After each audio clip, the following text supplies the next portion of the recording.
Okay, now as we learn in the 7-point mind training, it says preliminary of session.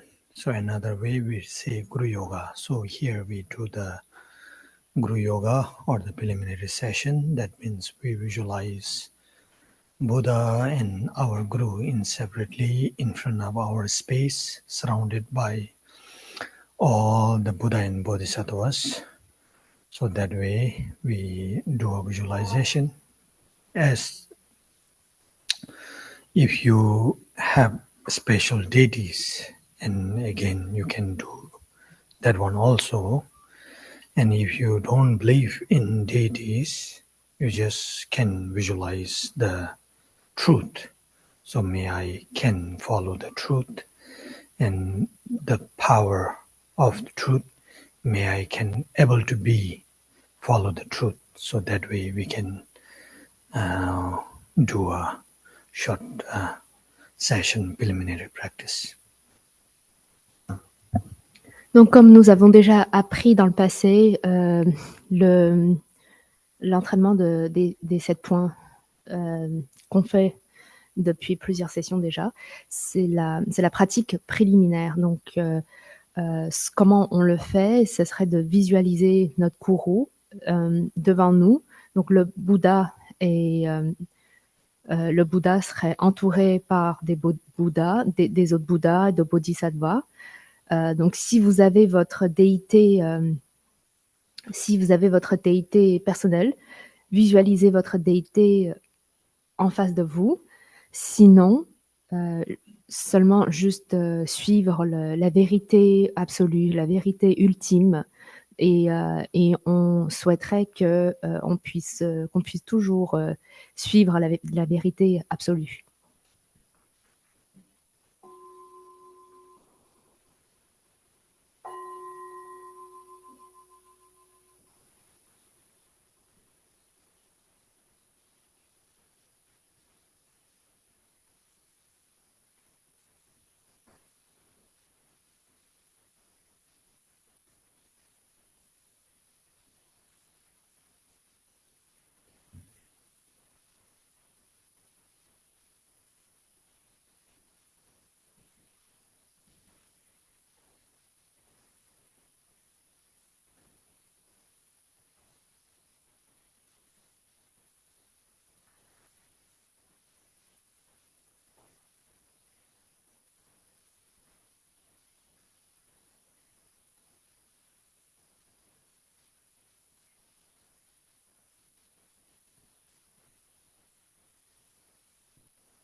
Now we are going to make a supplication to all the Buddha and Bodhisattvas and enlightened beings that grant me a blessing that as usual, may I can transfer my body, speech and mind as pure as yours. So with your blessing, may I can do it or may I can achieve it. So that way we make a short opening or the supplication prayer. Donc maintenant, on va faire de l'invocation à Bouddha et à toutes les bodhisattvas en souhaitant qu'ils nous donnent de la bénédiction pour que je puisse transformer mes paroles, esprit et mon parole, esprit et corps qui vont être aussi purs que ceux des Bouddhas et des Bodhisattvas.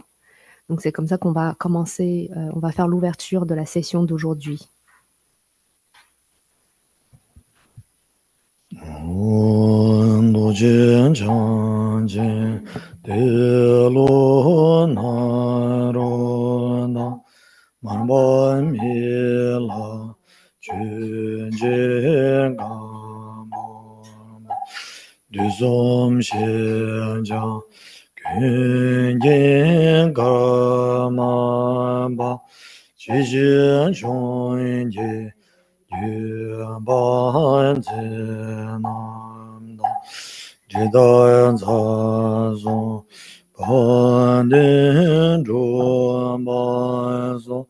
Salam Chanja Chelangi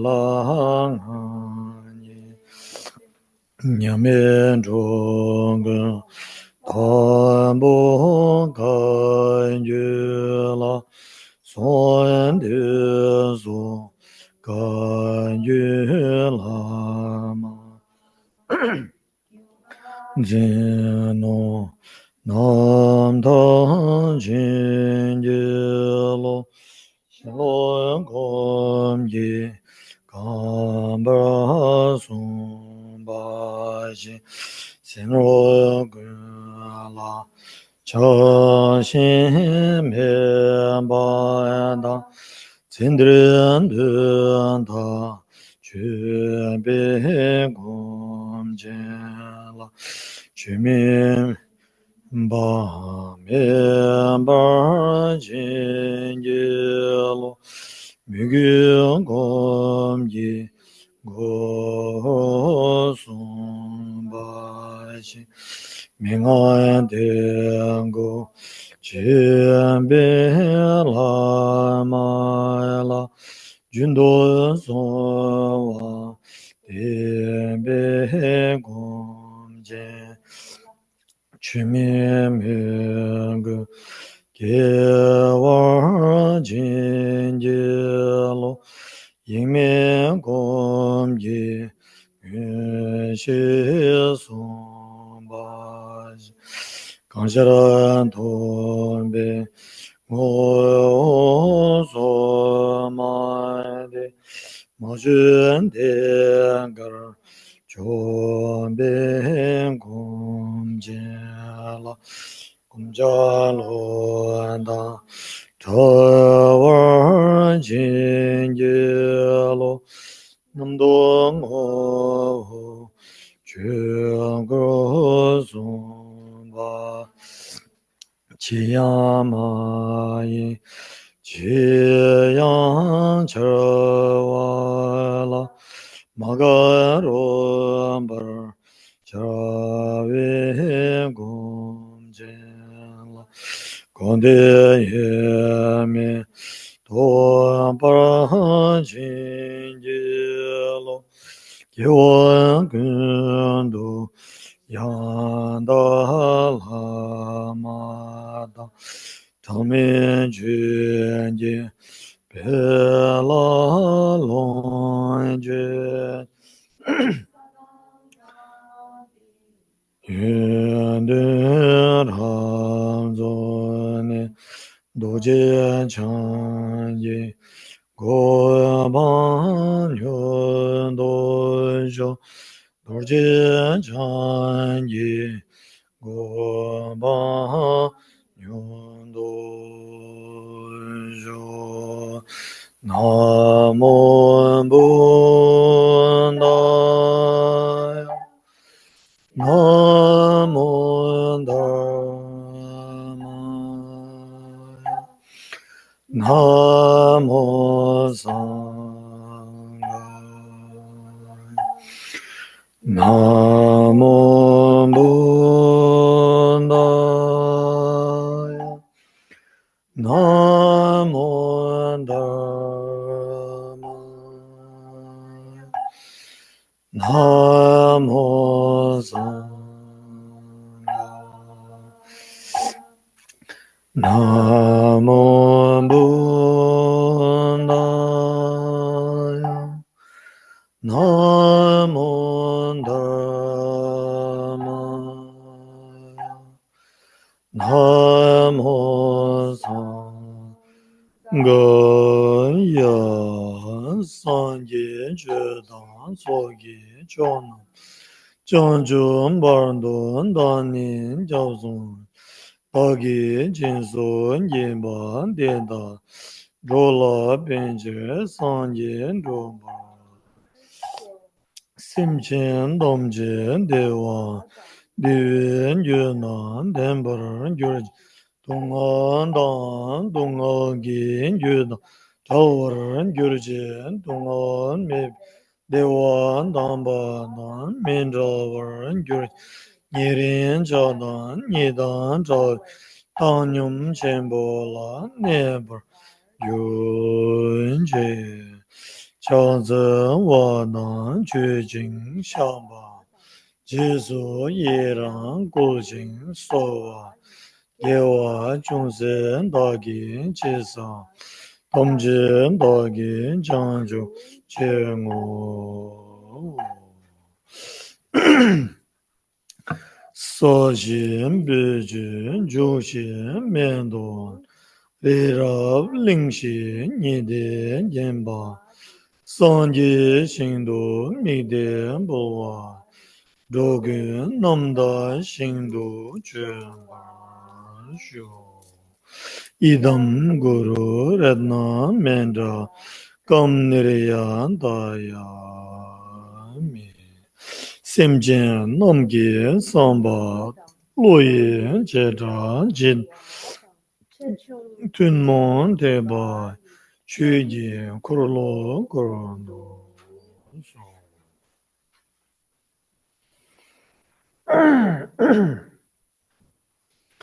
Nomdo Zuldim Zergin Sojin Dingzin Bomir Lingubi Shiram Nida Nawe Jaganza Dojo Dungen Dubla Janza Yewe Longzin Jogen Wanzarazo Chugen Yalbo Yunden Gungen Sangye Gungen Jamgun Julbengu Lodo Chugen Yimazo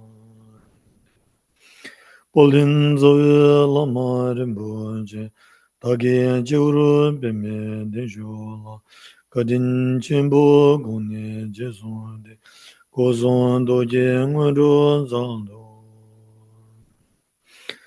Bolin Doje Changwa Rigun Chabda Lama Jawang Karmaba Kinguro Gungi Jungne Sishi Benjur Yidam Doje Nanjuram Tinle Gungi Jimbo Wanjuru Chunyon Dorje Berjin Jamra Nanjuru Dalme Ziji Gubendun Doje Jongwara Kanda Jojo Dongge Jigdena Dejen Lomara Jurba Gansoda Dingdre Dumbi Chugi Charbini Yembara Deba Damje Dirje Namo Loye Gena Luna Nujenge Chubum Dada Miye Genamda Doye Gunge Dage Jezamba Tamje Gedoye Dage Judo Onam Manjur Namge Dada Nyembe Simjen Damje Kurwange So Dongal Gen Jazoli Chine Jan Chalde Sungjo Lana Meba Dorje Chanje Gopala Gömbra Chan De Chedo Tami Chö Samola Tösam Gumsumge Gune Jugbara Jebale Dalin Dire Tobe Gune Jugbara Kyo Nyambe Kulonda Kunjo Nambara Dabe Gune Jugbara Jo Gang Shebara Jave Chöge Rimba Rimba Lojon Dundun Ma Shuvara Jebala Yan Dunjin Dun Yubale Tambo Ngondo Ngondo Sune Dalin Ngushi Shuvara Jebala Yan Chanjo Sim Dela Kuzu Chanjo Sim Ge Dan Dundam Chanjo Sim Ge Ni Yubale Dundam Chanjo Sim Ge Dordu Ngondo Shu Sine Dalin Dire Kuzu Sim Ge Shuwe Kapso Baba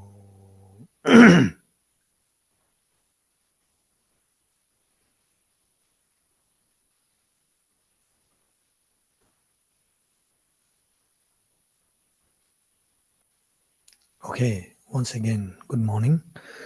And again, I will remind that bring the bodhicitta, the enlightened mind. Like I really, really want to become a Buddha or enlightened. Here, when I say enlightened, it's not just enlightened. Like in another way, we say fully awakened, fully awakened. Another way we explain 3 times, and everything, all knowing one. So we want to become like that. That also to sake of all sentient beings, to benefit all sentient beings. So that way we bring the bodhicitta.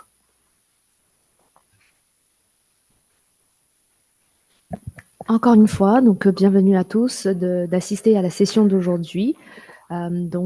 Ici, on fait la pratique pour obtenir l'éveil. Donc, ce qu'on dit par l'éveil, ce serait de se réveiller en fait complètement pour la bienfaisance de tous les êtres sensibles. Et on suscite la bodhicitta pour commencer la session. And here, like we are doing or teaching on the 7-point mind training. According to the 7-point, we finish the first point, which is called preliminary practice. And now we are on the main practice. So main practice also has 2 kinds. We are talking about the ultimate bodhicitta and the relative bodhicitta. And we already finished the ultimate bodhicitta. So now we are on the relative bodhicitta. Donc, la série d'apprentissage, ce serait sur le sujet les 7 points de l'entraînement de l'esprit. Donc, on a déjà, en ce moment, on est en train de parler de la pratique principale, et ça constitue de la bodhicitta relative et de la bodhicitta ultime. Donc, on a déjà terminé la bodhicitta ultime. Aujourd'hui, on continue sur la bodhicitta relative.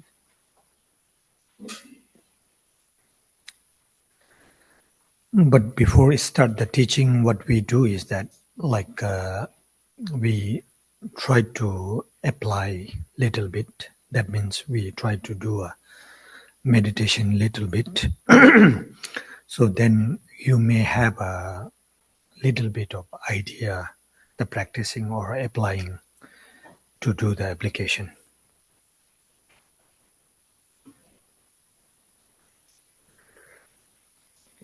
Donc, avant de commencer, on essaye de faire un petit peu de la méditation afin qu'on puisse appliquer ce qu'on a appris. Comme ça, on a une petite idée de comment appliquer de ce qu'on a déjà acquis dans la pratique. And the first point, the preliminary practice, we studied that there's 2 kinds, right? Session preliminary practice and the general or outer preliminary practice. So session 1 we already did with the Guru Yoga. Now we'll try to do a little bit with the general or outer preliminary practice. Donc, dans la pratique préliminaire, le premier point, ça constitue de deux sortes de pratiques. Donc, on a la pratique de la session et aussi la pratique générale. La pratique de la session spécifique, ça s'appelle aussi le Kuru Yoga. Pour la pratique générale, ça s'appelle aussi la pratique extérieure. Donc, on avait déjà, jusque-là, on a déjà terminé la session, le Kuru Yoga qu'on a fait un petit peu tout à l'heure. Donc, maintenant, on va passer à la pratique extérieure, donc ce qui s'appelle aussi le général. When we talk about the general preliminary practice, then there is 4 kinds. Like we say, precious human life, impermanent and death, and the karmic cause and effect, then samsara, the suffering of samsara. So that means here we do the meditation that we already have a precious human life. So we will use or we will do something very meaningful. Otherwise, it's impermanent. So we can lose any time to doing collecting the karma, the third one, right? Karma. So that if we collect lots of negative karma, what will be happen? We will be back to samsara and we will suffer lots. So I don't want any suffering. So therefore, this is my precious human life. And I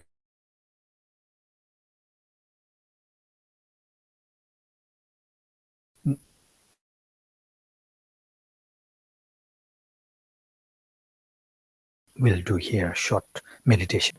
So we have to think this way.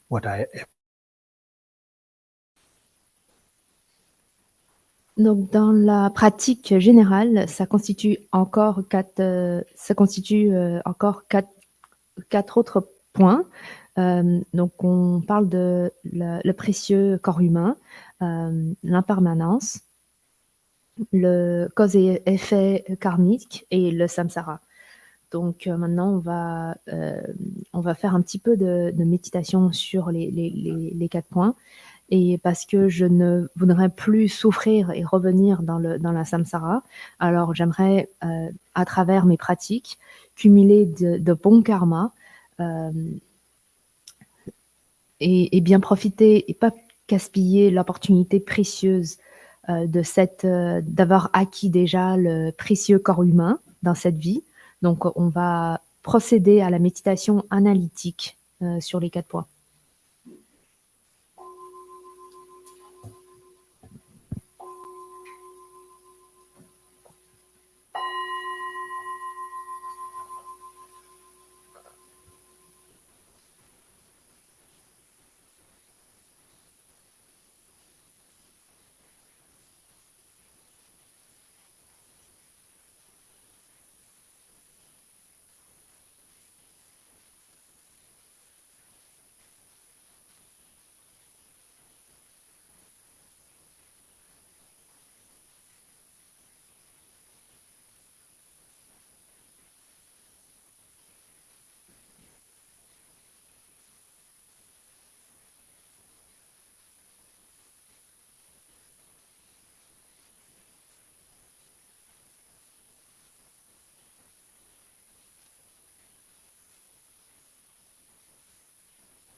Okay, this is the short meditation on the general or the outer preliminary practice.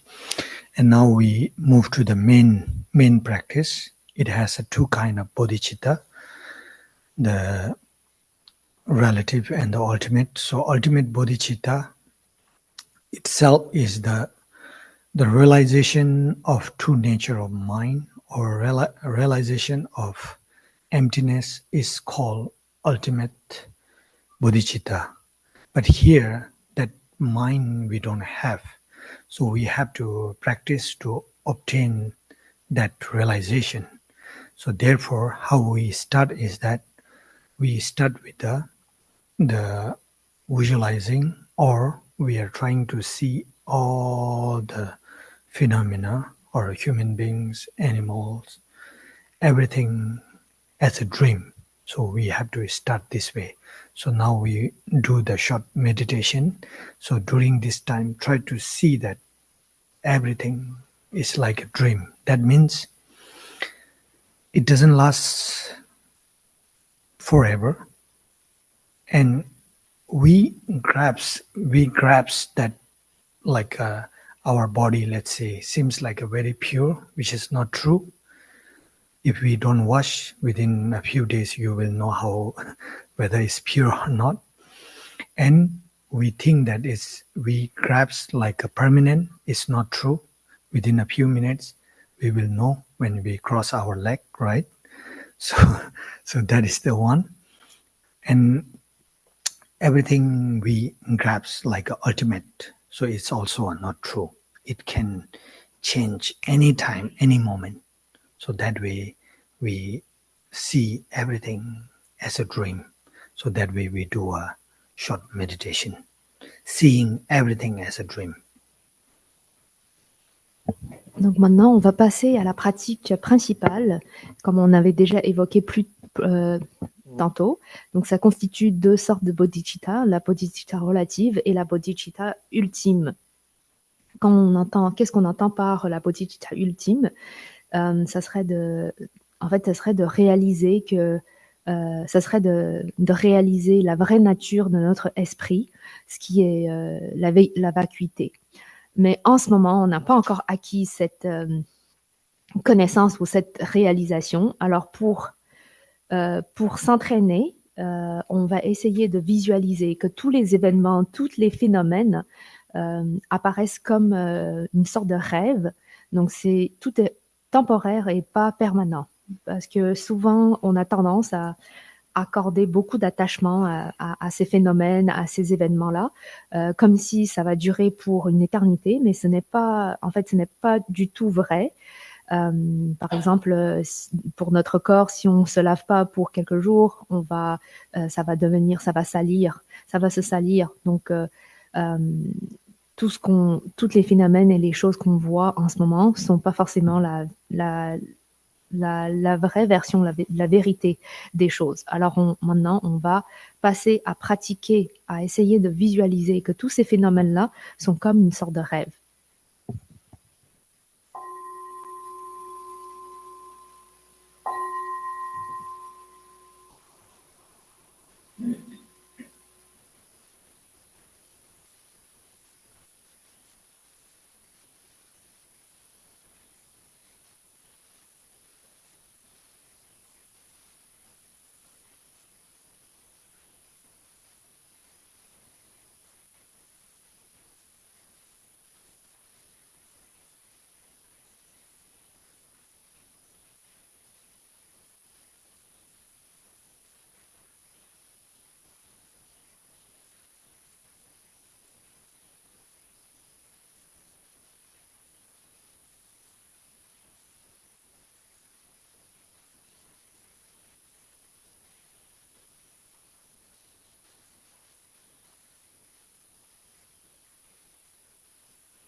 Now it's a there's a two way to meditate, practice on the ultimate truth or ultimate bodhicitta. So one is like this: we see everything as a dream. So this way we can practice. And second one, then we may have a thought that it's okay, the outer things are not, outer phenomena are not ultimately exist, but maybe the mind, which we call mind, maybe ultimately exists. So this time, the inner, which is the mind, also like a dream, not ultimately exists. So that way we can do an analytical meditation, so which we grasp that mind is exists. So we'll, through this meditation, we'll see that where is the mind, outside of body or inside the body, what color, what shape. That way we will analyze through the mind, analyze through the meditation to the mind.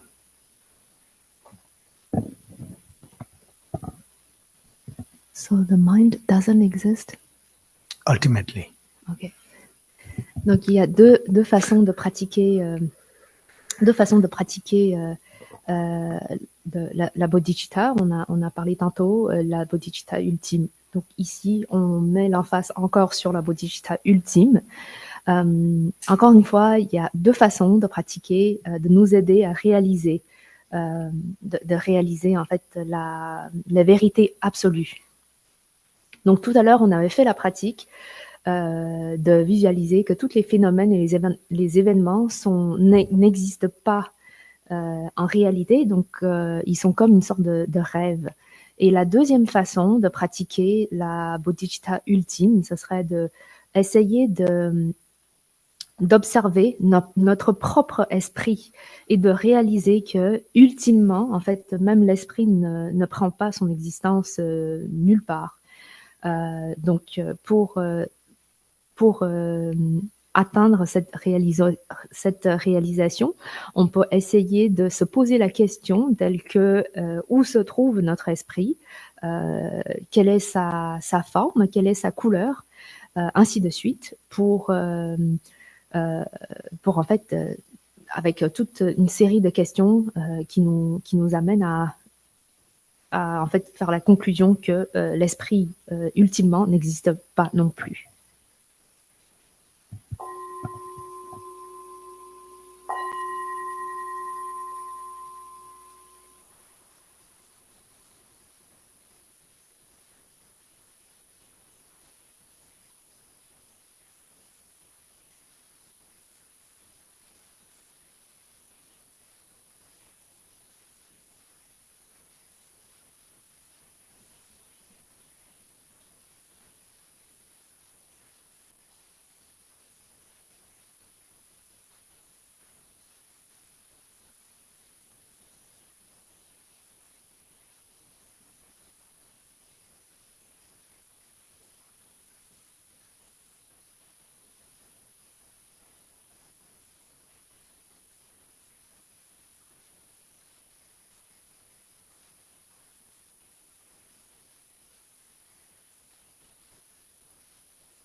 Okay, so this is the simple way to do the meditation on ultimate bodhicitta. So just I'm giving you the simple idea so that you can try in your daily life. So this way you can try to do meditation on ultimate bodhicitta. But this is not the real bodhicitta, as I said. It's real bodhicitta. Ultimate bodhicitta is when you obtain the realization of emptiness. So that will be the main one. But this is the process to achieve that one.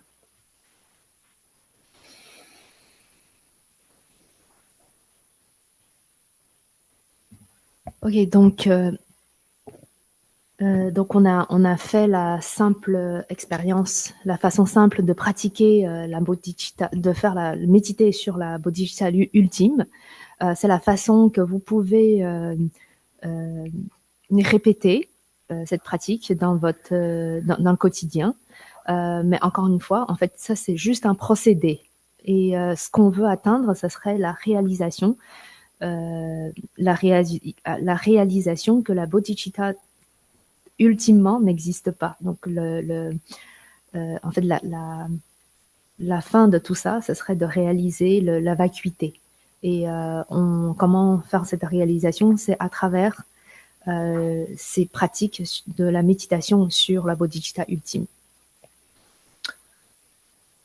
And here, I just want to make clear, when we do this meditation, then you may think that, what's the point if everything is not exist? Like she was asking that, that means that mind is not exist. So that way, make sure you understand very clearly. Like in Buddhism, we talk about the true truth, right? Like ultimate truth and relative truth.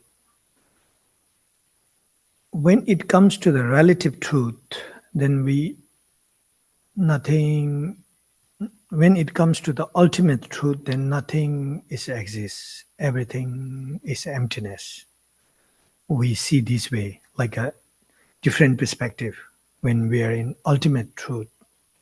So everything is emptiness. We practice this one. But relatively, according to the relative truth, and relatively, everything exists. Like if we are not relatively exist, then what we are doing here, right? Like we can see and we can talk, we can hear. This is called relative, because like everything is coming from the dualistic mind.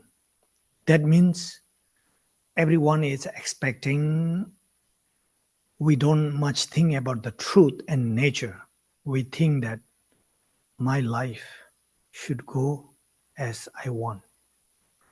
But it doesn't go. It's not true. And it's not nature. It changed a lot. So that way, all this we can see changes. And we can do practice, we can become a Buddha, all this based on the relative. We do this.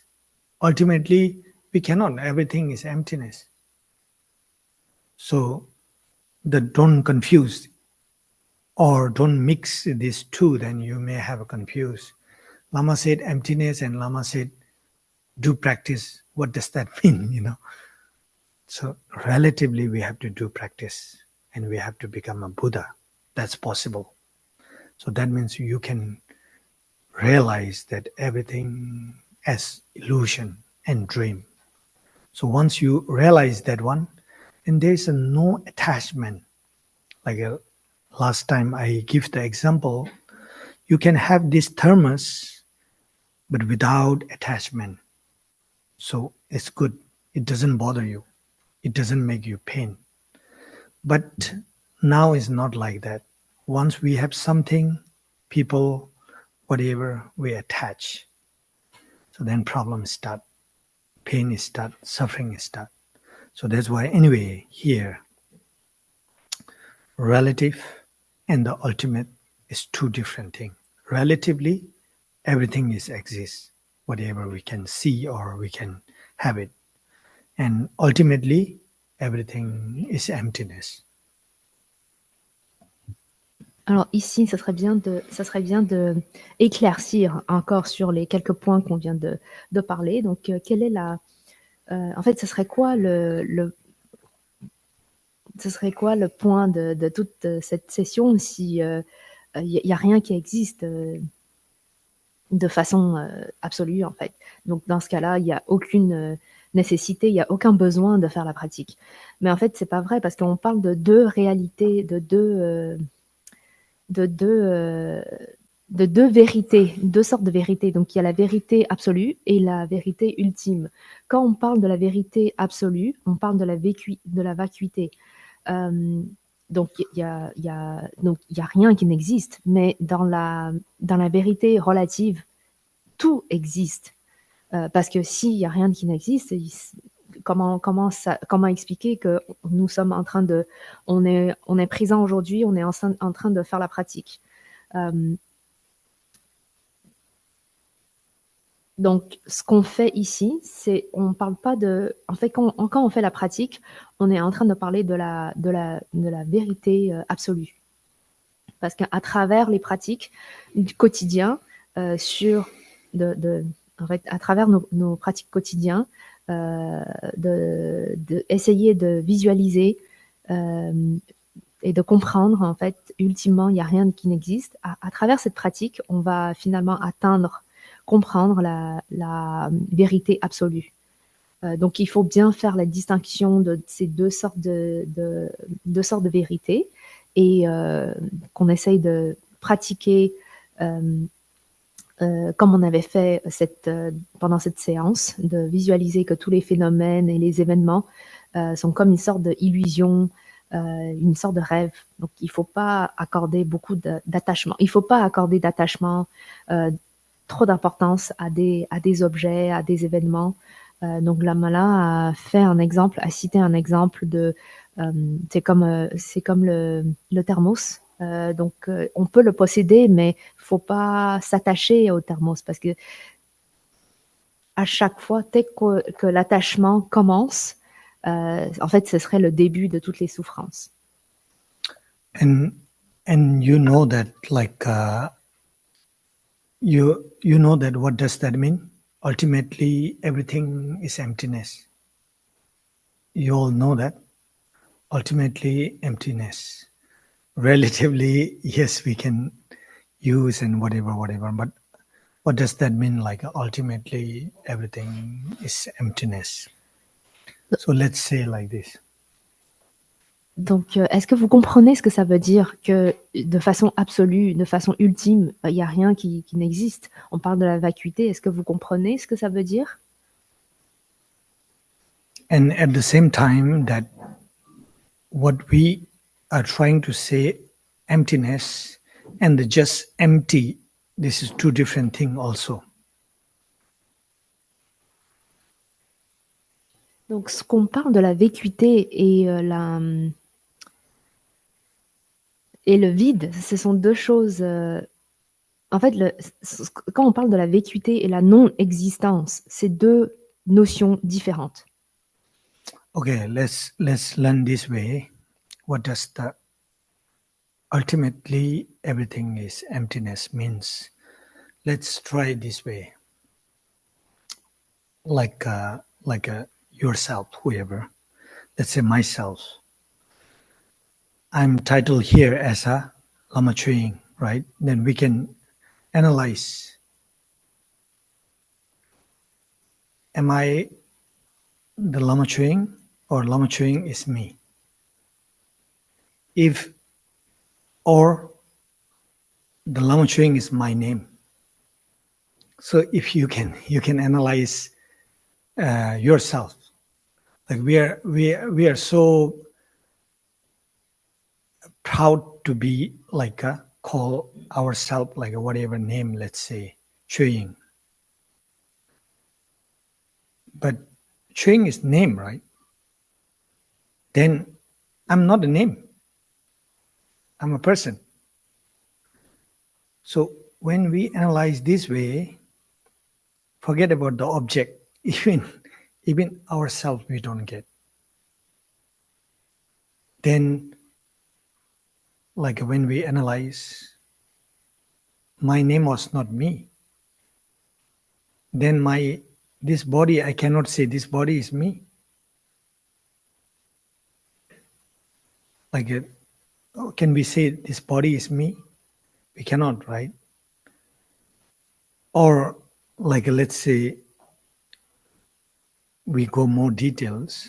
Head, we think of the head. Head is not me.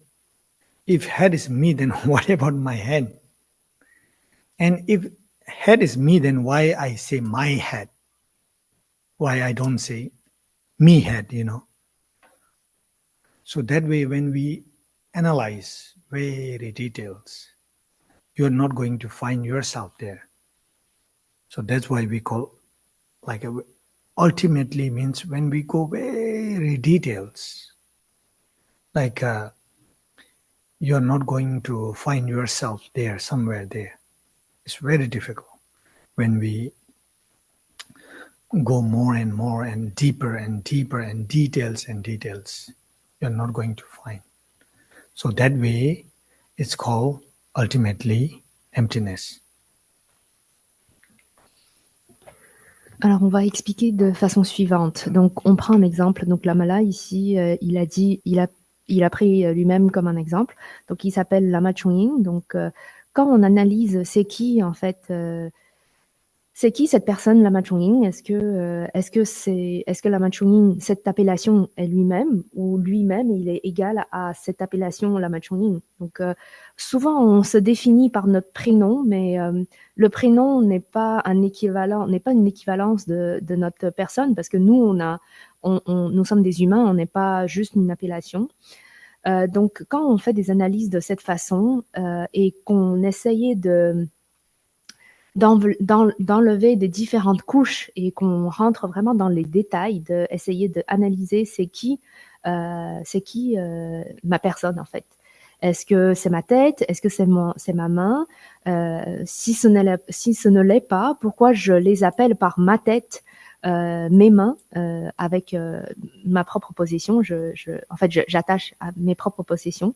Donc, quand on essaye de vraiment rentrer dans le détail, on va se rendre compte que, en fait, il y a toutes ces parties-là ou toutes ces appellations, tous ces phénomènes ne peut pas définir ma personne. Donc, ainsi de suite, on ne trouve pas, en fait, une équivalence de ma personne. Donc, ça, de façon absolue, ça n'existe pas. Kevin?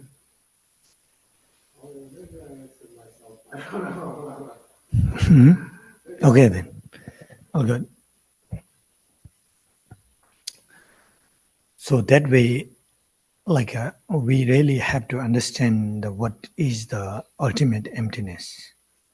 Sometimes I say like this, you just put your hand and close meditation, close your eyes. Then we think that this is our hand.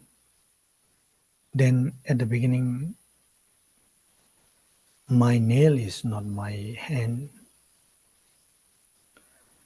The finger are also not my hand. Then skin also not my hand. We take out bit by bit, nerves are also not my hand. Flesh also not my hand. So when we take out bit by bit, you can reach to the emptiness. So you can feel that there's nothingness. So that way, we learn to understand the ultimate emptiness. Alors, on peut pratiquer de cette façon. Par exemple, on prend notre main pour un exemple, on peut méditer et analyser de façon suivante. Donc, comment on définit notre main? Est-ce que ça existe réellement? Donc, est-ce que les doigts c'est une équivalence de est-ce qu'on nos doigts sont notre main? Est-ce que la peau, les nerfs, la chair, en tout cas les différentes parties, est-ce que ça c'est c'est équivalent à notre main? Donc morceau par morceau, on va se rendre compte qu'on ne trouve pas en fait une façon exacte, précise de définir notre main. Donc ça, ultimement, ça n'existe pas. Okay, so now we come back to the main practice. This is just an idea of the ultimate truth or ultimate based on the ultimate bodhicitta, but now we come back to the relative bodhicitta, which is today's part. When we practicing the relative bodhicitta, then forget about the ultimate. It will be complicated. So just bring everything back to the relative. So human beings are exist, animals are exist, I am exist, and I'm here to practice the bodhicitta, the relative bodhicitta. So that way, this, when we practice the relative bodhicitta, if you see everything as emptiness, then maybe you may face the challenge a little bit. So better we bring back to the relative. As I said at the beginning, everything exists there. So then through this we can see all sentient beings are there, and we can see how much human beings, sentient beings are going through the difficult situation or the time. So that way we can bring the loving kindness and compassion. So bring back to the relative.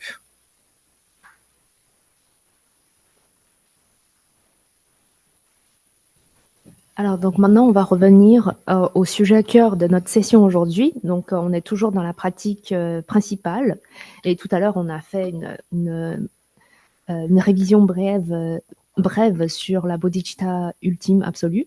Maintenant on va parler de la bodhicitta relative. Donc alors avant de commencer, oublions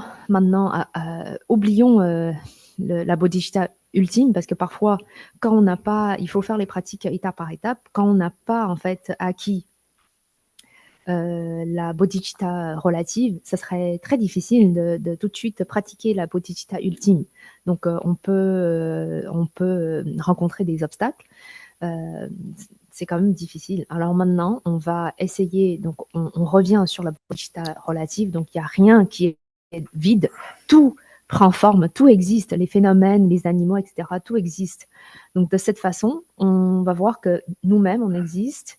Donc on voit les difficultés, les défis, les souffrances de tous les êtres sensibles. Et donc naturellement, ça permet d'invoquer la compassion et la bienveillance, l'amour, compassion et bienveillance. And according to the 7-point mind training, the main practice, when we say main practice, that's the bodhicitta.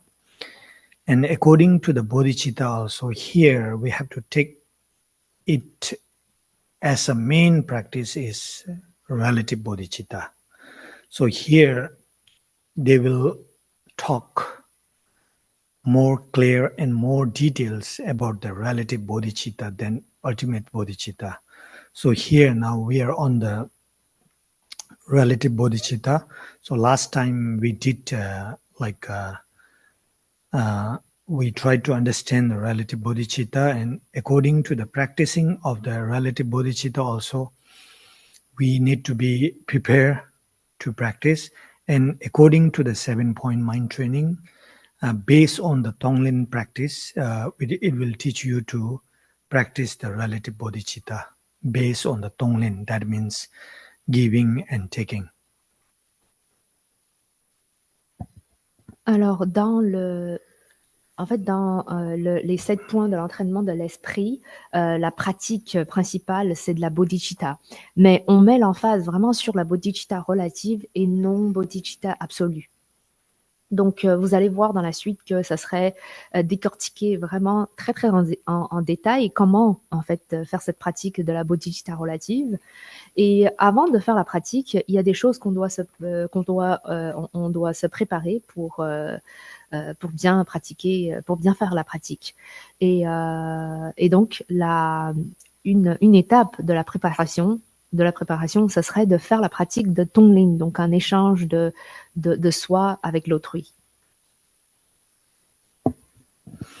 And you may have this paper, right?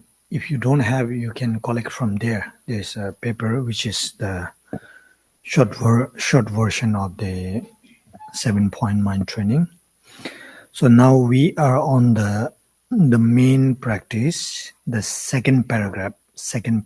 You can see that train in two, giving and taking alternatively. These two are to be mountained on the breath. Ok, donc procurez-vous en fait, de la feuille si vous ne l'avez pas encore. On est en ce moment dans le point 2, la pratique principale. Deuxième paragraphe, exerce-toi aux deux, donner et prendre en alternance. Donc là, c'est ce qu'on appelle la pratique de tongling. Yeah, so our practice, we are trying to do the relative bodhicitta with the tonglen practice, give and take. Then here, mountain on the breath means use the breath as a support system when you practice the tonglen. So, but here the most important, last time we learned that like a preparation to practice the tonglen. So here, what does that mean is that like you can choose someone, whoever, whether animals, human being, whoever, whom you can really think that even if it is not 100%, let's say 75% or 80%, you can really exchange. But here, exchange is different, right? Like a give and take is, as usual I say, like here what we practice in the bodhisattva way and in general life is totally different. General life, totally, when we think about give and take, give whatever you don't want, need or don't want, or useless. But take all the good things to yourself. But here is totally opposite. So when we visualize someone, we give all the good things, good energy, positive, health, everything to that person or the animals. Then we take all their pain, problem, suffering, everything to yourself. So when we can practice this one, this is called real relative bodhicitta. Alors, dans le paragraphe 2, on parle de l'un et l'autre, donc toujours sur le point 2, l'un et l'autre doivent chevaucher le souffle. Ici, le souffle, ça serait un système de support dans notre pratique. Donc, avant, on avait déjà vu comment faire la préparation afin de pratiquer la bodhicitta. Donc, c'est via la pratique de tongling. Donc, comment le faire? Il faut d'abord choisir un objet de pratique. Donc, ça peut être quelqu'un, ça peut être un animal de votre choix. Quand on parle de l'échange, le tongling, donc c'est donner et prendre.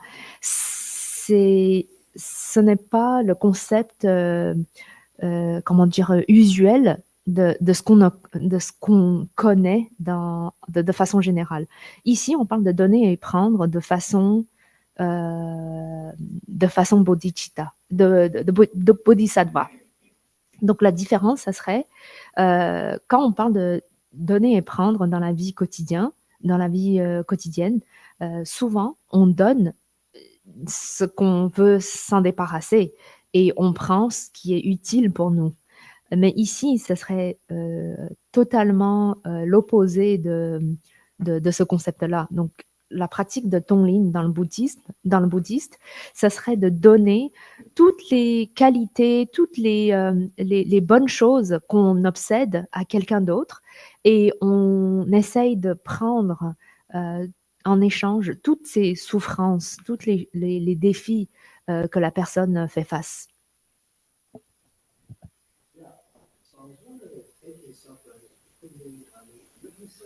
Instead of like taking something apart.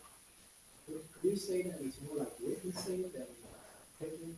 Because I think one time you gave me the example of the drugs, right? So it's not like you see someone taking the drugs, you take it with them, but you're just witnessing them and their suffering. Could that be more accurate, perhaps? Donc ici, on a une question. Qu'est-ce que ça voudrait dire de prendre la souffrance de l'autrui? Est-ce que de juste témoigner sa souffrance, ce serait une façon de prendre la souffrance de quelqu'un? Un exemple, ça serait d'utiliser de la drogue. Donc quand on témoigne, quand on voit quelqu'un qui est en train de consommer de la drogue, on voudrait pas nécessairement, on voudrait sûrement pas consommer de la drogue avec la personne, mais juste de voir, en fait, de témoigner cette scène, est-ce qu'on serait en train de prendre sa souffrance? Yeah, at the beginning, it's okay. You can be a witness, you can be, how to say, like you can show empathy, sympathy, whatever is okay at the beginning. But when it comes to the highest level, then it's really taking. Not just like I'm witnessing that pain or whatever, not like that. When we reach the certain level, then it's really taking. Donc en fait, au début de notre pratique, ça serait correct si ça crée une sorte de ressenti, de sentiment, qu'on a le sentiment d'empathie vers la personne, ce serait tout à fait correct. On n'a pas forcément besoin de prendre sa souffrance, mais quand on parle d'un niveau plus élevé de la pratique, donc le meilleur niveau, ce serait de réellement prendre la souffrance, donc souffrir à la place de la personne.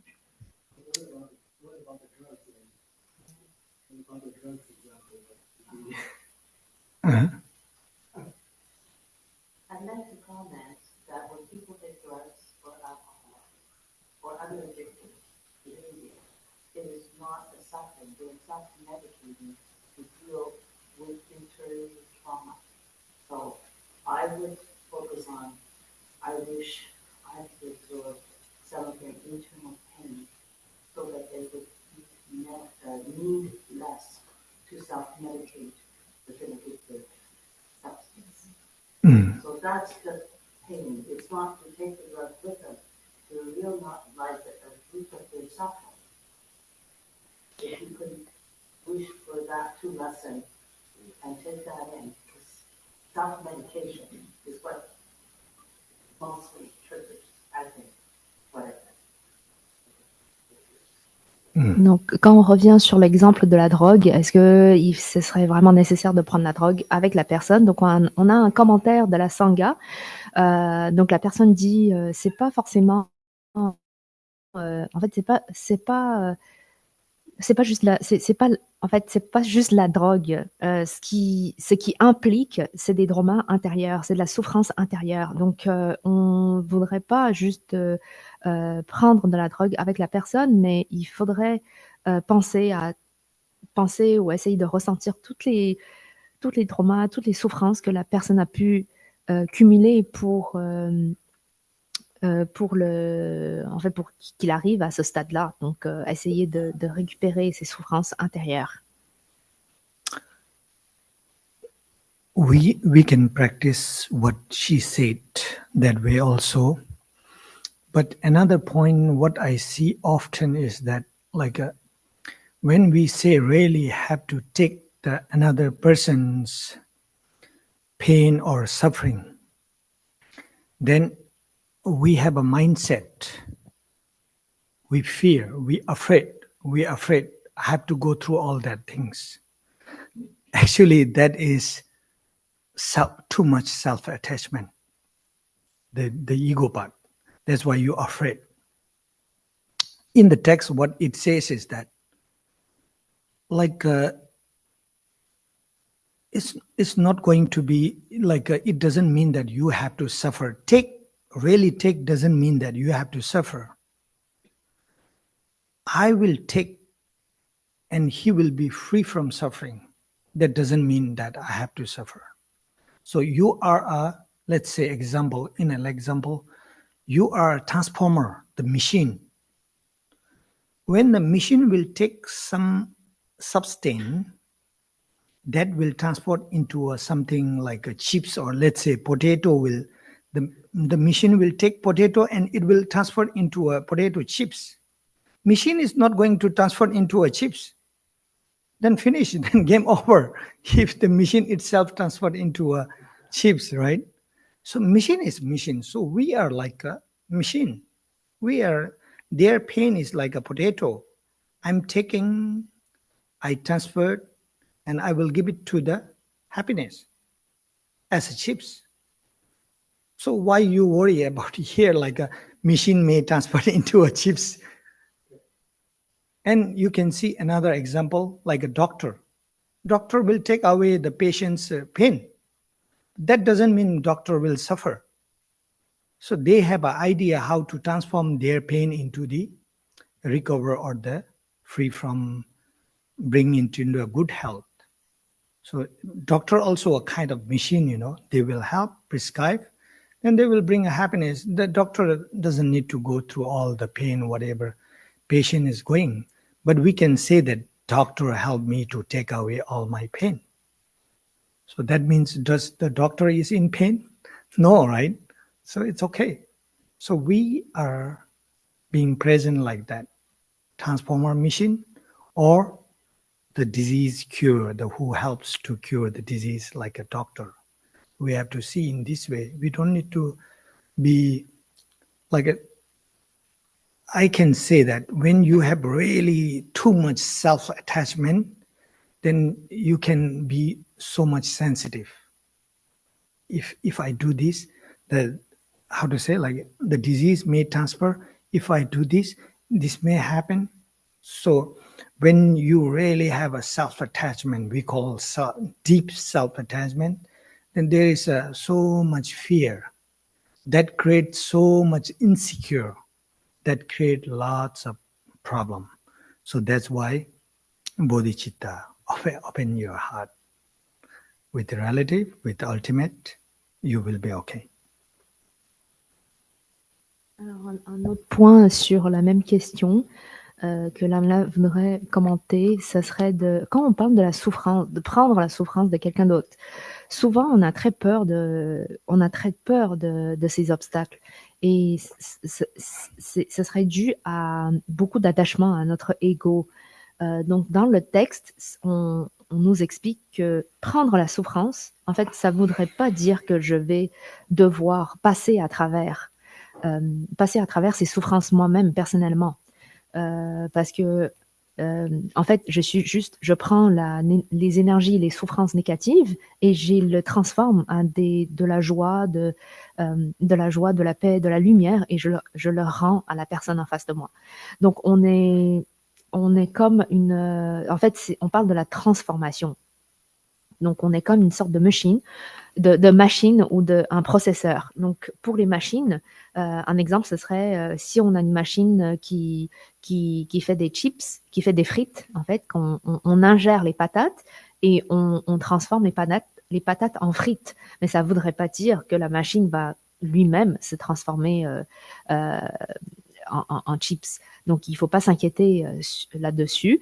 Et pareil pour les médecins. En fait, les médecins, ils nous libèrent de la souffrance. Donc, on dit que les médecins, il m'a libéré de ma souffrance, mais ça ne veut pas dire que le médecin lui-même, il doit vivre les mêmes souffrances de la maladie que nous. Donc, quand on a beaucoup trop d'attachement à notre ego, on devient très sensible. Ça, c'est justement un signe de notre attachement profond de notre ego. Et ça provoque de la peur profonde, de l'insécurité. Alors, en fait, il faut juste ouvrir tout simplement votre cœur. Okay, anyway, all these are not easy. To say is easy. To say is easy, but not easy in reality. Okay? So therefore, here you can see in all activities, train by applying the slogan, like a fourth line, right? In all activities, train by applying the slogan. So that means in our tradition, we do, you can see if you went to the Tibetan community or surrounded by Tibetan, you will see they have a mala, almost everyone. Some has a dharma wheel. So then they do Om Mani Padme Hum, Om Mani Padme Hum. That means that. Om Mani Padme Hum means may all beings be free from suffering and the causes of suffering. May all beings be happy and causes of happiness, right? They're repeating these things, which can help you to bring a feeling, the emotion that now we very rarely say, may all beings be free from suffering and the causes of suffering. And when we say this, how much it coming from the deep, from your heart. Does that, when you say, does you feel the same really, I want that everyone be happy and the causes with happiness, the causes of happiness. You really can feel that everyone be free from suffering and the causes of suffering. So that way, here is saying that we have to, at the beginning, we have to train with the slogan. So here also we can try with the mala, Om Mani Padme Hum. And at the same time, you can try to feel that may all beings be free from suffering and the causes of suffering. So you can do many repetition, this mantra, because this mantra is the mantra of loving kindness and compassion, which can help you to generate your loving kindness and compassion. Donc tout ça, ce serait trop facile de dire. En fait, c'est pas du tout facile. C'est facile de le dire, mais c'est pas du tout facile de le faire. Alors, on peut voir que dans le texte, donc paragraphe 2, avant-dernière ligne, en toute activité, entraîne-toi en utilisant des slogans. Donc, si on est proche de la communauté tibétaine, on peut observer qu'il y a beaucoup de gens qui portent leur mala, donc ils font beaucoup de le mani mantra, donc Om Mani Padme Hum. Et justement, cette mantra, ça serait de donner, de souhaiter que tous les êtres sensibles puissent être libérés de la souffrance, qu'ils puissent atteindre la joie, la libération ultime. Mais en fait, souvent on peut répéter ces slogans-là, mais comment en fait, ou combien de fois on le dit et on a ce ressenti profond de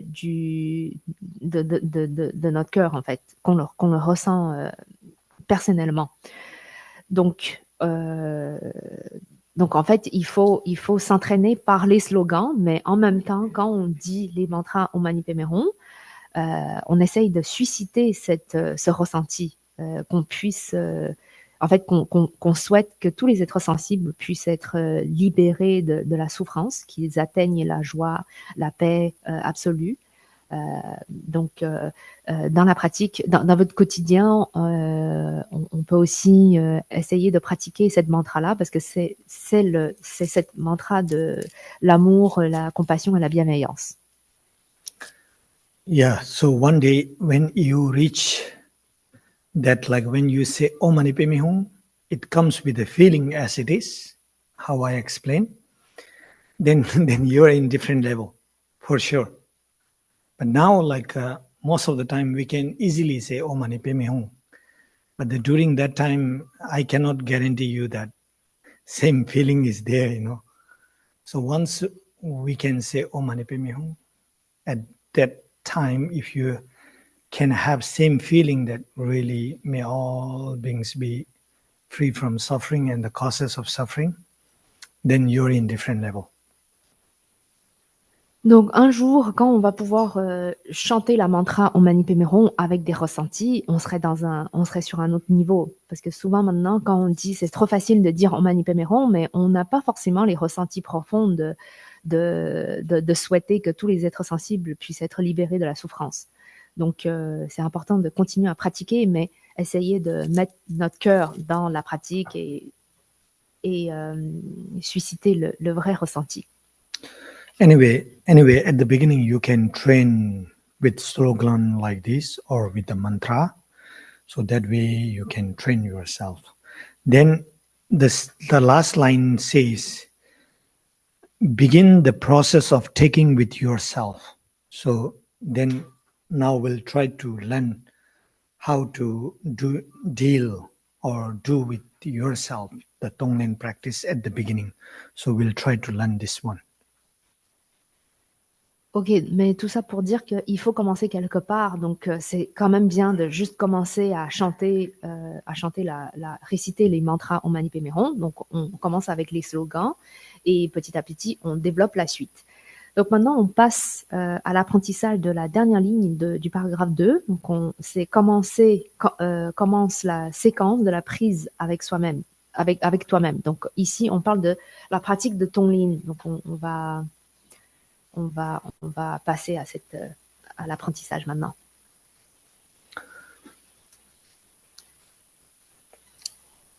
Okay, so now we learn to take and give, right? Take and give.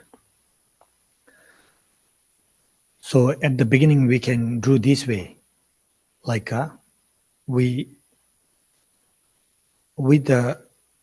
with the Buddha and Bodhisattvas, you can visualize Buddha and Bodhisattvas, all the enlightened beings. So from them, through the white light, when you inhale through the white light, take an energy, blessing, all, not just like Buddha and Bodhisattvas. Buddha and Bodhisattvas, enlightened being, and nature, and 5 elements from all of them. When you inhale, take a white light in and empower yourself. Then when you exhale, so your bad karma, negative karma, disease, problem, relation problem, relative problem, whatever you have a negative, exhale with your breath, with the black smoke. So everything, let it go or throw it out. So that way we can do within yourself. So it says here, right? Begin the process of taking with yourself. So that way we can try. Alors, la pratique de Tonglen, on parle de prendre et donner et prendre. Donc, comment faire ça? On commence par visualiser que tous les Bouddhas, Bodhisattvas, les êtres éveillés, la nature, les 5 éléments, etc., on visualise toutes ces bonnes choses-là et on commence avec inspirer. Donc, on inspire et on visualise qu'il y a toutes ces bonnes choses émènent de la lumière blanche. Et via notre inspiration, on prend toutes on récupère toutes ces bonnes énergies. Ensuite, quand on expire, on essaye d'éliminer, de se débarrasser de tous les karmas négatifs, les énergies négatives, et ça se transforme. En fait, ça sort de notre expiration, ça prend forme de la fumée noire. Donc, on essaye de se débarrasser de toutes ces fumées noires. Yeah, like when the blessing, the white light touching yourself, you really have to feel the blessing. And through this blessing, through the energy, you really have to feel the freeing or purifying, that really you're freeing yourself, purifying yourself. Then when all the negative goes negative, obscuration, ignorance, disease, problem, resentment, everything. So you should feel totally emptied, the negative and totally filled with the blessing and the good and positive energy. So that way we have to maintain. So then this process will not one time. When we do the inhale and exhale, so during this time we have to meditate, sit, and we have to train like this ourselves. Donc, quand on visualise qu'il y a la lumière blanche qui nous touche, on est sous la lumière blanche, il faut vraiment essayer de ressentir ces bénédictions-là. On est en train de se purifier, on se débarrasse de toutes ces causes négatives, de tous les karmas négatifs, on essaye de vider toutes ces énergies négatives. Et en contrepartie, on est rempli d'énergie positive, de la bienveillance, compassion, etc. Donc, ce processus-là, via la respiration, ce n'est pas à faire une seule fois, mais il faut répéter via nos pratiques quotidiennes. Okay, is it clear? Okay, let's try then. Let's try this way. Ok, maintenant on essaye.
How's it? So or it's good? Huh? It's good? How's it, Kevin?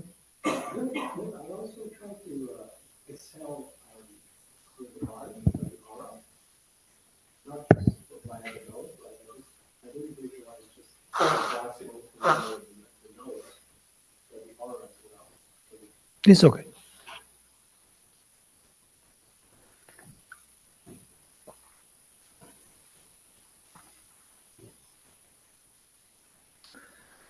Like now we have an idea, but having idea is not enough. We have to practice, then we will get familiar. That means we will habituate with it. So then it will come into your activities. It says here, right? Like in all your activities, train by applying slogan, but not the slogan like slogan also okay. Whenever you do Om Mani Padme Hum, you can say, but at the same time, you can visualize how we did. So that way also we can bring the practice into all the activities. Like if we are looking all the time for sitting meditation, then how we do, like we have to work, we have to cook, we have to clean, it's not easy. But if you can apply this practice during the cleaning, during the cooking, during whatever activities, then you don't need to look for the sit. So that way we have to train. Ok, maintenant on a une bonne idée de comment faire la pratique, mais juste, il faut pas s'arrêter juste à l'idée parce que ce serait pas suffisant. Il faut continuer la pratique dans notre quotidien et se familiariser avec cette pratique. Et comme ça la pratique va s'infiltrer dans toutes nos activités quotidiennes. Donc, parce que si en fait, on fait la pratique seulement quand on s'assoit pour faire la méditation, on n'aurait pas tout ce temps-là à consacrer quand on cuisine, quand on travaille. On a besoin de faire les autres activités quand même. Mais si on peut en fait incorporer notre pratique dans toutes nos activités quotidiennes, ça serait très bien. When we're doing the home and taking ourselves as the object, I can clearly see that it will change and transform us because we're purifying our mind. So when we're doing the homeland for others, how does that actually change others? How does it have an effect on others who are thinking of? Donc la question, ça serait quand on fait une question de la sangha, ce serait quand on fait la pratique de Tongling, je peux clairement voir comment ça peut transformer notre propre esprit. Mais quand on fait la pratique avec l'autrui en tant qu'objet, comment ça impacte l'autre personne? Est-ce que ça transforme l'autrui également? You were supposed to say something, right? No? The question, you have question? You have? Yeah, your question reminds me of the prayers there. I mean, even if they're not even in the presence of that person, doing the following praying, thinking on the prayers for them and so on, for that. So we're equal sending out. That part is okay. Exchanging negative for positive? Yeah, that part is okay. I will talk. I thought you have question. Oh, yes. It was answer the question. I have Yeah, you have question? Yes. Yeah, you can go on. The suffering is so much around the world. Is it better to focus, like today I want to focus on someone I know has the alcoholism. The next day I want to focus on a friend who is a caretaker and really suffering, being a caretaker for elderly parents, the mentally suffering. Or could I focus and start with one person? Because if I start thinking of suffering, around the world. Yeah.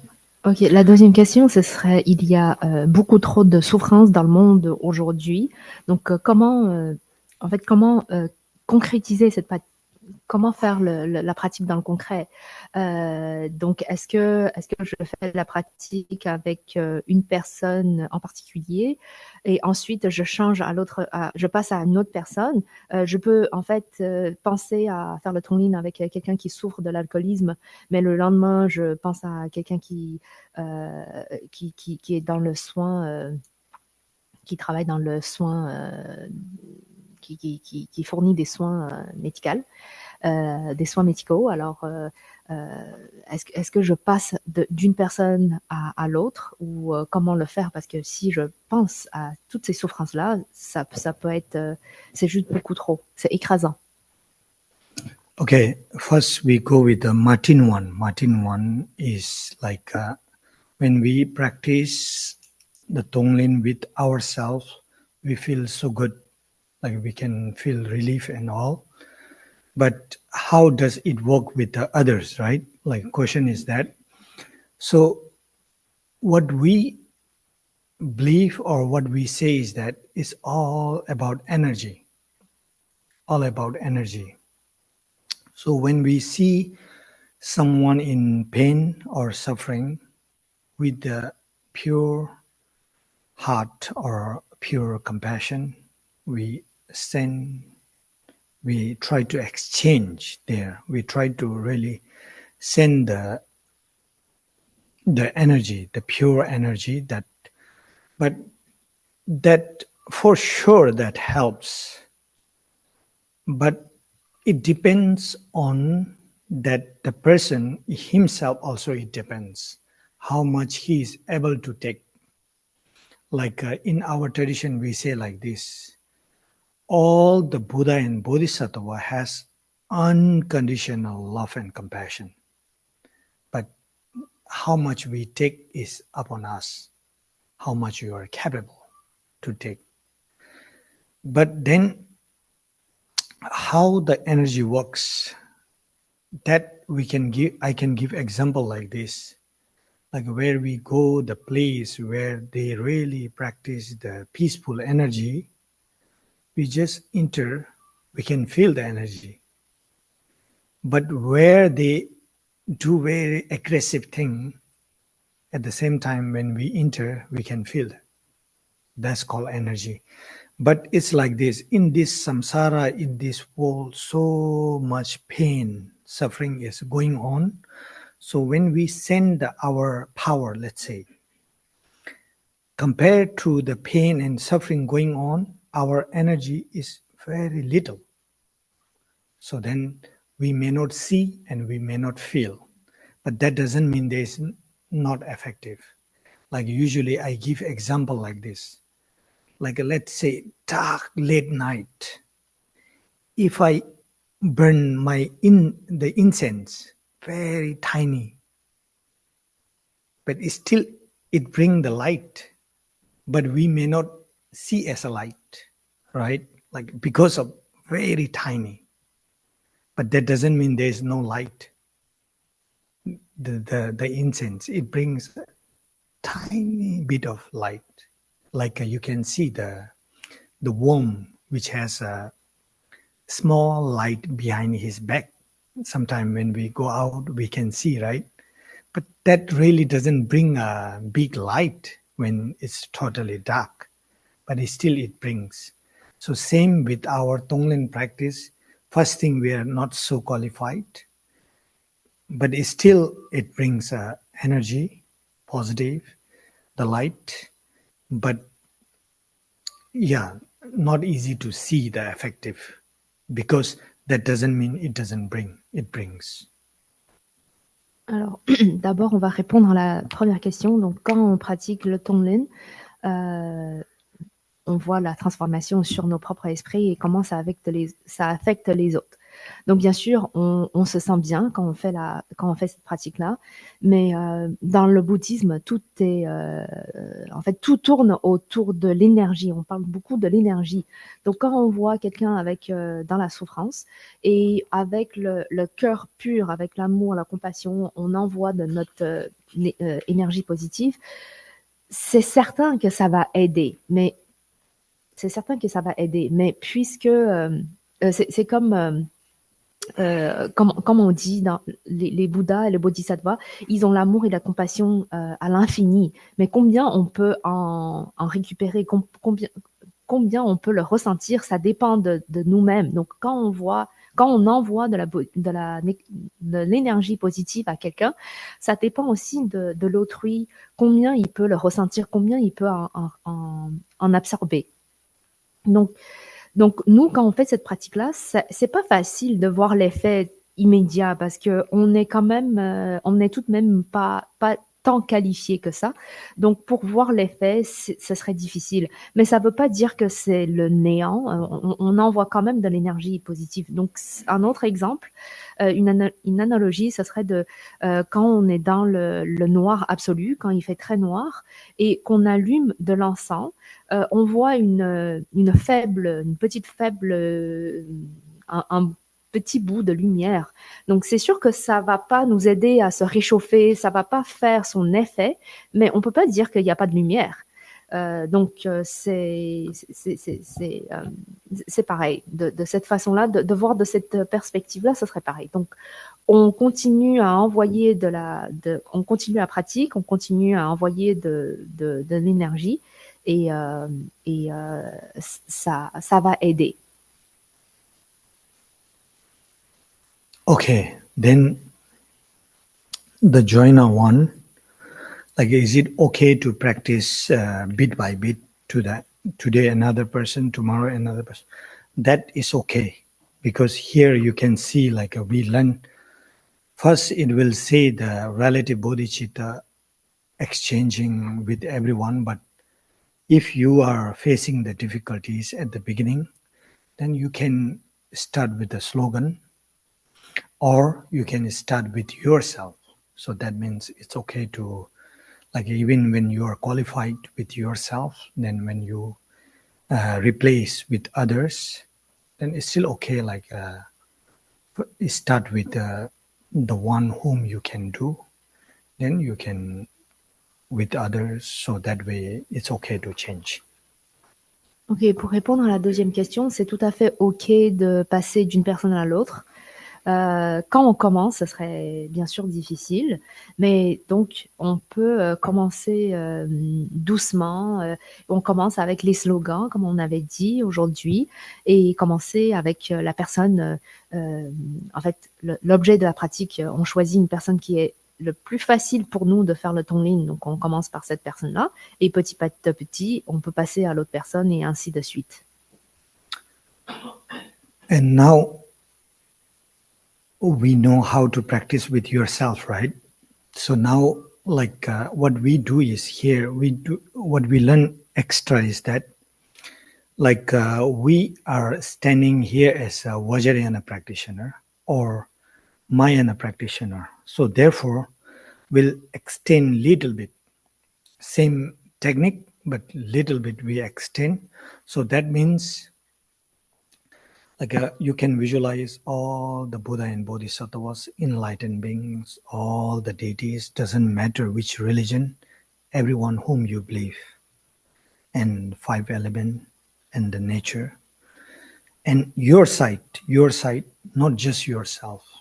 In generally we say, right, you put your father, left, you put your mother, then behind there, all the friends and relatives. Then go a little further, all the strangers. Then go further, like, all the animals or whatever. Then at the beginning, at the end, you bring whom you really difficult to bring the compassion. Put the last, because if you give priority to them, then you, at the beginning, then you may get angry instead of compassion, So put them in the last row. last row. So that way then, when we, with the inhale, we take the energy, right? Energy or the blessing with the white light, not just dissolve into yourself. You imagine or visualize, dissolve yourself and all the sentient beings, included whom you call enemy. Doesn't matter. We should not be biased according to the practice. So everyone. Then when we exhale, then yourself, all sentient being on behalf, like you are the leader, you're leading. So when we exhale, all together, we exhale with our breath, with the black smoke, all the disease, problem, pain, suffering, obscuration, anger, desire, ignorance, all the resentment, everything, we let it go, and we, through this self-atonement practice, we include everyone, and we try to clean everyone together. So because we are standing here as a Mayana, right? So we have to extend. If we stay only with myself, then I may transfer into a Theravada. So that's why we extend. So that way we can try. But if it makes you a little bit complicated, difficult, then it's still okay. You just stand with yourself, visualizing if it makes complicated. Ok, donc ici, on est beaucoup des pratiquants de Mahāyānistes et Vajrayanistes. Donc, ça veut dire qu'on essaye d'élargir notre pratique. Et comment faire ça? On essaye d'inclure, inviter tous les êtres sensibles de toutes les religions, de toutes les directions qui se rejoignent à nous, à notre pratique. Donc, on visualise que notre père, notre mère, sur les deux côtés de nous-mêmes. Nos amis sont derrière nous. Ensuite, les amis, la famille sont derrière nous. Ensuite, les inconnus, ainsi de suite. Et plus loin, au dernier rang, on invite aussi nos ennemis, les personnes qu'on n'aime pas, à assister à notre pratique. Donc, via l'inspiration, quand on visualise qu'on reçoit la lumière blanche de tous les Bouddhas, de Bodhisattvas, que cette lumière se dissout non seulement en nous-mêmes, mais aussi en tous les êtres sensibles, y inclut nos ennemis, et puis de façon identique, quand on expire, on pense que tous les êtres sensibles expulsent de la fumée noire, donc la souffrance, les maladies, la colère, etc. Toutes les poisons émotionnels, on s'en débarrasse. Donc, ça serait bien de élargir notre pratique de cette façon, mais si vous ne pouvez pas le faire, ce serait difficile de faire tout de suite, c'est ok quand même de juste se concentrer sur soi-même. Yeah, but when you do this practice with the bodhicitta, you really feel good. With bodhicitta means like to do, love to do, right? Like to do and love to do. For whom? For myself and for all sentient beings together. So when you have this kind of interest or enthusiasm, then you feel good.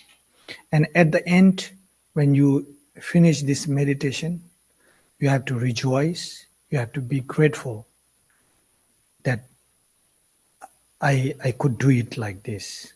So then really that brings a peace and happiness. So then that will help you to generate the interest to do more and more. Otherwise, we think, does it work? Is it good? Does it work? Maybe, may not be.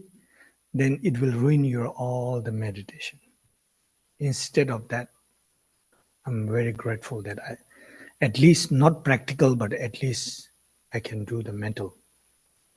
So when our mentally practice is very solid and strong, it will come into the action.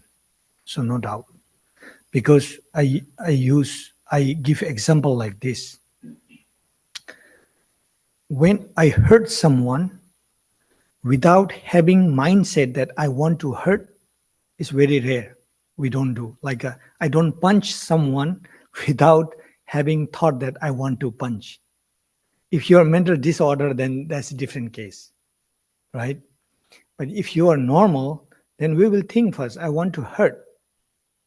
Then only the action come or speech come. So same here, when we really want to help to do something good to others through the mental practice, that's why mind training, right? That's why mind training. When we train our mind, then slowly it will be our habit. Then even though if we can't do anything in practical, but for sure you are not going to have a harmful thought towards yourself and towards others. So that's the plus point. So that way we can train. Otherwise, somebody do something, then easily we can get angry. Once we get angry, then I want to do something harmful. So that way it doesn't work. So that way train ourselves. So then it works. So that's why like we have to train ourselves with the slogan and with ourselves, with the inhale and exhale. So that way when we train, the train means practice. Otherwise it will like this, like we have all the information. Then when the situation come, we cannot apply. But we know the technique, but we cannot apply. Like drunken or the, let's say, drug addicted. They know that they should not take. They know. If you give them like an idea, don't do this, this, they will tell you, yeah, I know. But they cannot apply because they are habituated with taking. So that's why from now, if we train mentally ourselves, then slowly it will be our habit, like addicted. So they are a habit with the drugs, but we will be habit with the loving kindness and compassion and the wisdom. So good, right? It sounds so good, but when we practice, it will be so good also. So that way we can train ourselves.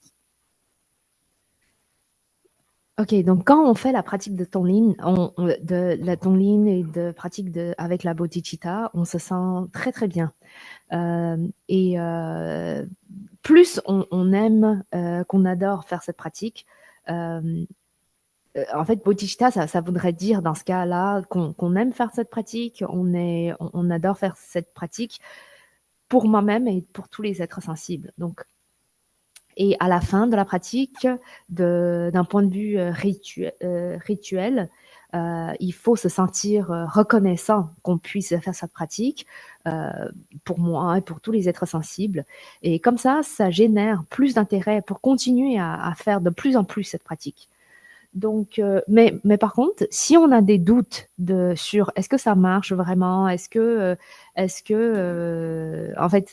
si on doute des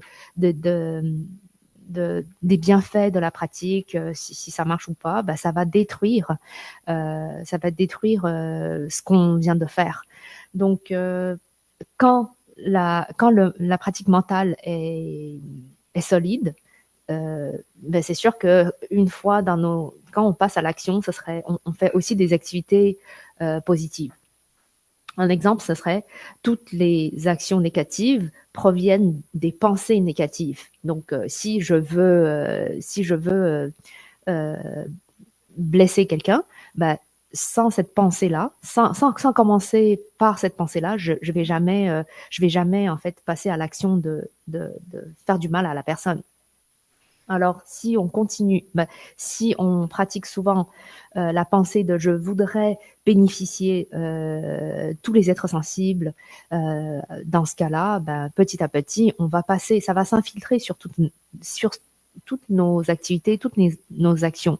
Même quand on fait rien de même quand on n'a pas forcément l'opportunité de faire des choses concrètes, ben c'est sûr qu'on ne va pas causer du mal à quelqu'un d'autre. Donc, il faut passer à l'action, il faut faire la pratique, il faut s'entraîner parce que souvent on se limite seulement à avoir la connaissance, mais ce n'est pas assez parce que si on le pratique pas, juste de le savoir, quand on rencontre des difficultés, on va pas savoir comment faire face à ces difficultés. Donc c'est comme des alcooliques, c'est pas parce que ça leur manque la connaissance de savoir que l'alcoolisme c'est mauvais pour leur santé, ils savent très très bien. Mais c'est parce qu'ils mettent pas en pratique de s'abstenir de l'alcoolisme. Donc, sans la pratique, ça nous sert absolument pas. Alors, il faut forger l'habitude de faire la pratique avec l'amour, la compassion et la bienveillance. Okay. So, I think next week we have, right? 7-point mind training. I think next week we have the teaching. And we don't have? I don't think What so. is? Huh? Oh, yeah. There will not be. Anyway, in December, there will be a teaching. In December, there will be a teaching. In 2 weeks. In 3 weeks. In 2 weeks or 3 weeks, there will be the teaching. Until that, what I request you is that we know that today the two things with the slogan. So slogan here, we really don't need a really slogan. So you can start with the mantra, which is the loving kindness and compassion mantra, Om Mani Padme Hum. And the practice what we learned today with the breathing with yourself and all sentient being. So try to apply every day until we come back in 2 or 3 weeks. So you practice that way. Then after that, we'll do the Tonglen practice. The real Tonglen practice we'll learn. But until that, I really humbly request, you really do like I hope majority of you have a mala for sure. And if you didn't use for a long time, today go back and check. It may give egg. It may have egg already there. So we don't need all the eggs, so we can use. That means, right? Expression, like eggs. So when you don't use and keep, so in our expression, that means it may give egg. So that means you should use. You should use. Okay, donc. So like use your mala, then whether verbally or whether mental, try to do with the feeling. Om Mani Padme Hum, Om Mani Padme Hum, Om Mani Padme Hum, Om Mani Padme Hum. That. So, but as much as you do this mantra recitation, you try to bring the feeling also. Then, like this is kind of when you have time to sit, it's like that, right? But sometimes when you go like walking in the metro, wherever, you just try to do like when there's a people, not necessarily you have to do verbally. So you can do mentally when you're yourself. So that way, try to apply. Otherwise, as I said, we know, but it doesn't come into the action. So like addicted with the drugs, they know they should quit. They cannot because they are used to it. So same here. We know, but we cannot apply. So when we train ourselves, then for sure it can be happen. So until we come back for the 7-point mind training, please do practice this way. Ok, pour résumer de la session d'aujourd'hui, donc on a appris 2 choses. Premièrement, c'est le slogan, donc la mantra Om Mani Padme Hum. Ce serait important, ce serait bien qu'on commence déjà à réciter la mantra. Et la deuxième chose, ce serait la pratique de Tonglen. Donc, on a eu un premier goût de comment faire la Tonglen, mais la semaine prochaine, dans 3 semaines, quand on reviendra, on va commencer on va continuer à approfondir, à apprendre sur la pratique de Tonglen. Et quand vous récitez le mantra Om Mani Padme Hum, souvent, j'espère que vous avez tous un mala à la maison. Donc, la mala dit qu'on a tous un mala à la maison, et donc on peut utiliser le mala quand on chante le mantra Om Mani Padme Hum. Mais même si on l'a le mala à la maison, il faudrait se servir de notre mala, parce que peut-être qu'il y en a entre nous qui laissent le mala trop longtemps à la maison, et on a l'expression, soit en tibétain, qui dit que si on n'utilise pas, ça va pondre des œufs, parce que il est juste laissé à se reproduire, laissé de côté, en fait, dans négligence. Donc on utilise le mana quand on chante le mantra Om Mani Padme Hum, et c'est extrêmement important, quand on chante le mantra, de susciter le ressenti. Ça, c'est le point le plus important. Donc, essayer de recréer, de ressentir le souhait qu'on veut libérer tous les êtres sensibles, etc., comme on avait appris aujourd'hui. Donc, le mantra, on peut le réciter soit en posture de méditation, c'est plus facile, mais après, quand on n'a pas le temps, même quand on marche dans nos autres activités, on peut aussi l'incorporer. Donc, pas forcément besoin de toujours le citer à voix haute, ou on peut très bien le citer de façon silencieuse. Donc, dernier point, juste le savoir, de connaître toutes ces choses-là, d'avoir la connaissance, ce n'est pas assez. Il faut passer à la pratique. Donc, là, nous met l'emphase encore sur la pratique. Yeah, last thing and another point I want to tell you is that I don't think you people do, but still I have to remind. Like most of the time in general life, if somebody do something bad to you, we also try to do the same. If somebody get angry to us, we also try to get angry to them. Then we think that that's a self-defense. But in our way, that's not.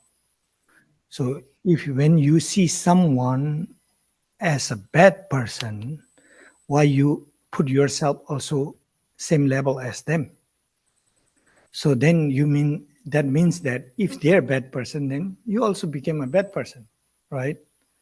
So don't repeat after them. Don't copy them.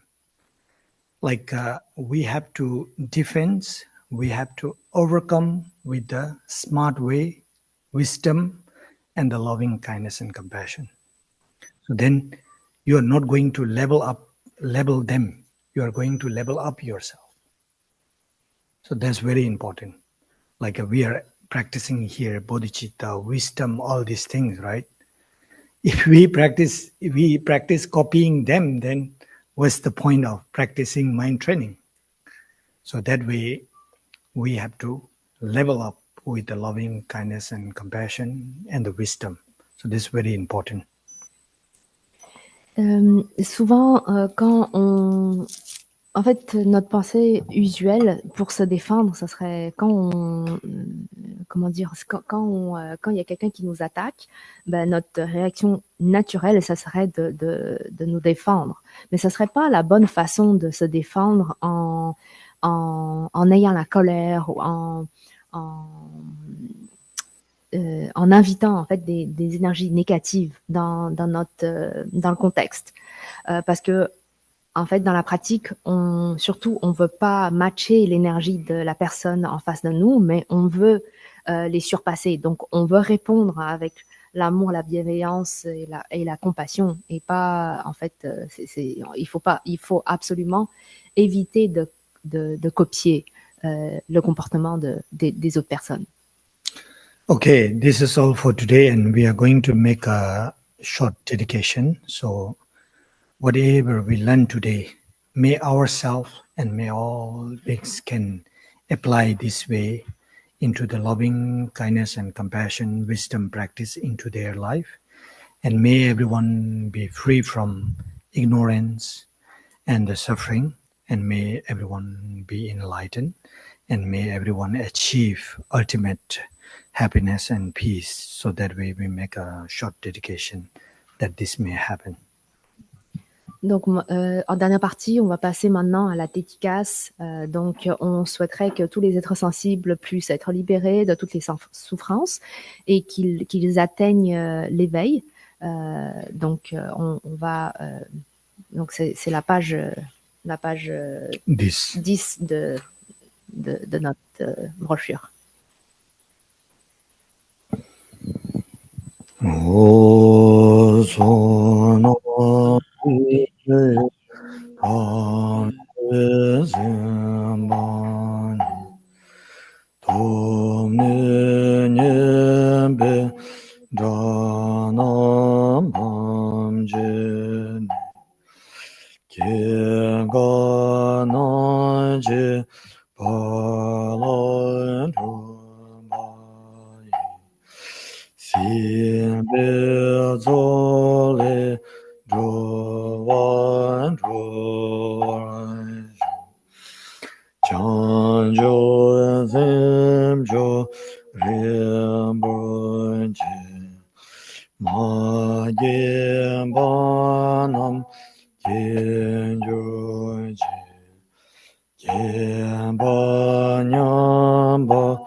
Okay, thank you very much. And please do practice, do apply today we learn two things with the mantra, doing mantra, and applying with the self-tonglen practice.